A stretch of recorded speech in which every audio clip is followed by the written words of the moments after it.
सायंकाळचे 7 वाजले होते. अक्षय स्टॉपवर गेला 1 तास उभा होता. शेअरिंग कारने तो पुण्याहून मुंबईला निघाला होता. "भाई, अजून किती वेळ लागेल?" मागच्या सीटवरून थोडं तोंड समोर घेत तो थोडा रागातच ड्रायव्हरला म्हणाला. "बस दादा, अजून एक सीट भेटला ना की लगेच निघू." तेवढ्यात एक महिला कॅबजवळ येऊन उभी राहिली. "काय मॅडम, मुंबईला जाणार का?" ड्रायव्हरने विचारले. चेहऱ्यावर कसलीही भाव नसणाऱ्या त्या महिलेने होकारार्थी मान हलवली. "300 रुपये लागतील बरं." त्यावर सुद्धा एकही चकार शब्द न बोलता त्या महिलेने फक्त आपली मान डोलावत होकार दर्शवला आणि ती मागच्या सीटवर अक्षयच्या बाजूला येऊन बसली. ती महिला तिशीतली असावी. दिसायला ती साधीच होती. चेहऱ्यावर अगदी निर्विकार भाव होते.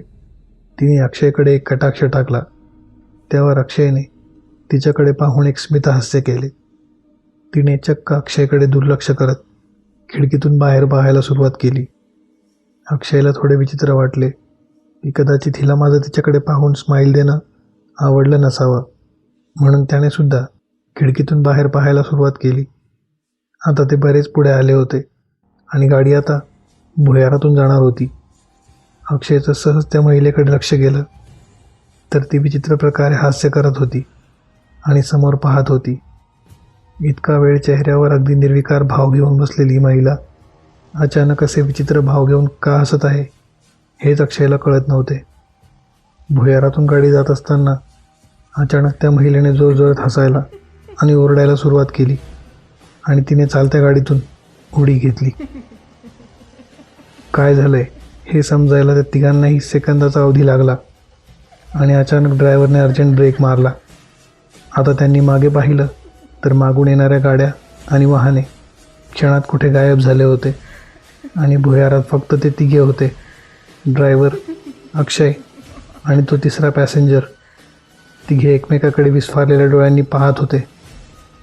तेवढ्यात एक जोराची किंकाळी सर्वत्र पसरली आणि एका बाईच्या रडण्याचा आवाज त्या तिघांना येऊ लागला. ड्रायव्हरने हे सर्व लगेच ओळखले आणि त्याने दोघांना पटकन गाडीत बसण्यास सांगितले. तिघे गाडीत बसले आणि ड्रायव्हरने फुल स्पीडवर गाडी पळवायला सुरुवात केली. काही क्षणात त्या गाडीच्या साईड मिररमध्ये काहीतरी वाऱ्याच्या वेगाने त्यांच्या मागे येत असलेले ड्रायव्हरला दिसले. ती आकृती स्पष्ट होताच डोक्यात मुंग्याचं वारूळ उठावं तसं ड्रायव्हरला वाटलं आणि त्याने अक्षयला आणि दुसऱ्या पॅसेंजरला सांगितले, "काही झालं तरी मागे वळून पाहू नका." त्यावर दोघेसुद्धा ठीक आहे म्हणाले. अक्षयने सहज गाडीच्या काचेतून बाजूला पाहिले तर त्याच्या सर्वांगावर काटा उभा राहिला.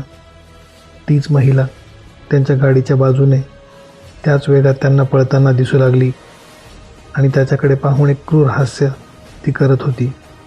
परंतु यावेळी तिचे रूप अतिशय भयानक होते. विस्कटलेले केस, अर्धवट जळालेला तिचा चेहरा आणि अतिशय भेसूर वाटणारे तिचे ते रक्तासारखे लालबुंद डोळे. अक्षयला काहीच समजत नव्हते की नेमकं काय सुरू आहे. त्याने डोळे घट्ट मिटले आणि ड्रायव्हर गाडी पळवतच होता.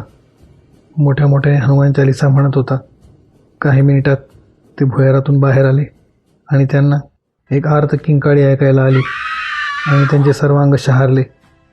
पुढे एका ढाब्यावर त्यांनी गाडी थांबवली आणि चहा वगैरे घेऊ लागले. तिथे घडला सर्व प्रकार त्यांनी तिथल्या 1-2 जणांना सांगितला. एक व्यक्ती त्यांचे बोलणे शांतपणे ऐकत होता. अचानक तो म्हणाला, हाडळ होती ती. असे म्हणतात ह्या रस्त्यात एका बाईला ट्रकने अतिशय वाईट प्रकारे चिरडले होते. तेव्हापासून ती बाई हाडळ होऊन प्रवाशांना झपाटते आणि कारमधून उडी मारण्यास भाग पाडते. त्या व्यक्तीचे ते बोलणे ऐकून आम्हा तिघांना धक्काच बसला आणि आज किती मोठ्या संकटातून आपण वाचलो आहोत हे आम्हाला जाणवले. कथा आवडली असल्यास लाईक करा. कथा कशी वाटली ते कमेंटमध्ये नक्की कळवा. आपल्याला व्हिडिओ आवडला असेल तर हा आपल्या सर्व मित्रांना अवश्य शेअर करा. त्याचबरोबर व्हिडिओला लाईक करून चॅनलला सबस्क्राईब करा. धन्यवाद.